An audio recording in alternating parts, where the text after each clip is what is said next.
All right, my friends, gather round. It's time for another fireside chat. My name is John Faniff. I'm a deep transformational guide and breathwork facilitator. And today I'm going to talk about something that has come up from time to time with clients, and that is reaction versus response. I'm sure you're familiar with the physical sensations that come up from the body when you're in a state of activation or feeling triggered. Maybe you feel heat in the head or the chest. Maybe your chest feels tight, or you have knots, feeling tightness in the gut area. Maybe you feel like you're numb and you're shutting down, or your mind is racing and the thoughts are just flooding.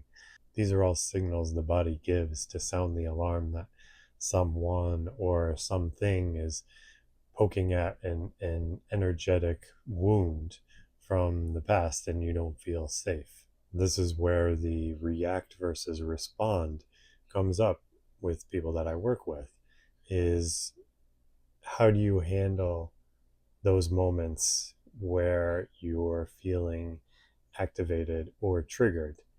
Are you reacting or are you responding? And you might be thinking, John, dude, those are the same things.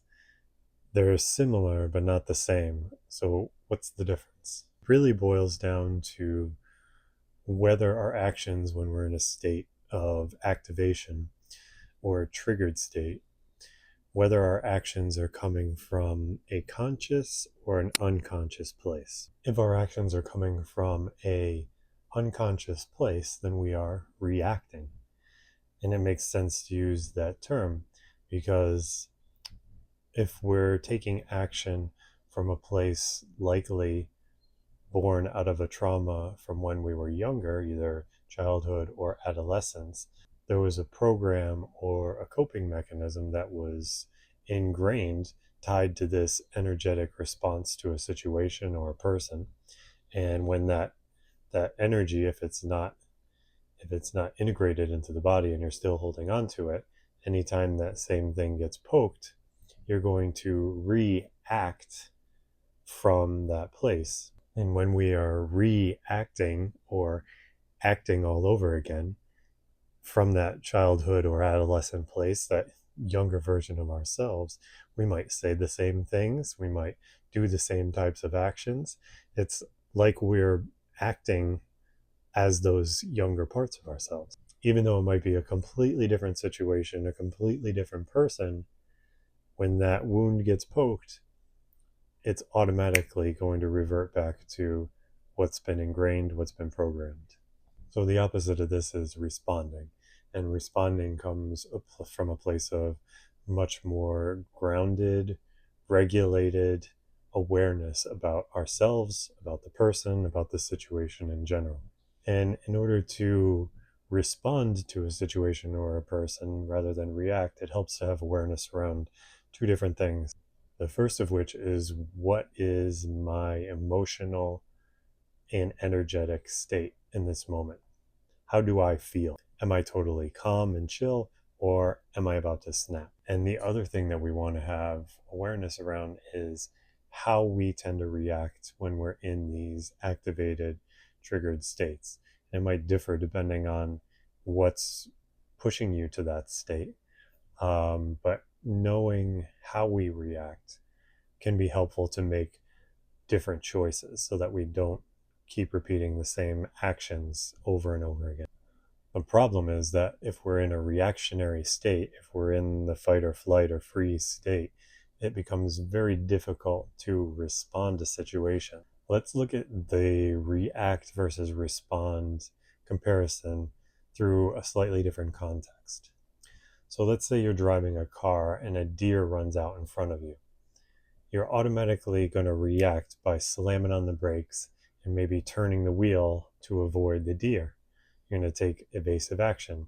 Now, there's no thought in that. It's instinctual. It's what you've been trained and programmed to do in the event of something coming out in front of your car.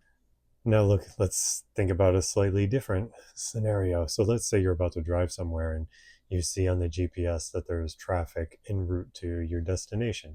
No problem, right? you respond to that potential traffic by looking for alternate routes, maybe leaving a little bit earlier than you normally would, or shooting a text to somebody to let them know that you might be a little bit late.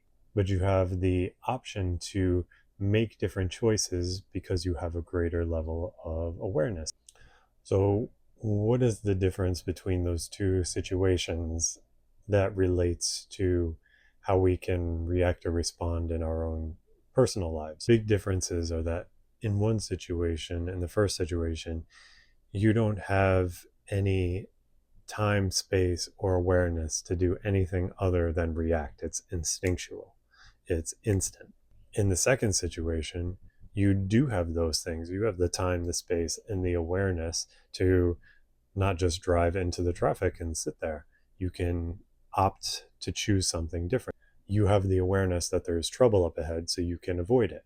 So, those three variables, time, space, and awareness, are key in whether we have the ability to react and respond. And they're very much tied to our nervous system. So in the next video, I'm going to talk about how you can develop the ability to create more time, space awareness before reacting, and thus giving you the ability and the power to choose differently to respond to situations rather than getting caught up in snap instincts and allowing prior wounds and traumas to put you in a state of fight or flight where you have no choice and you're just automatically reacting. All right, my friends, until next time, be well.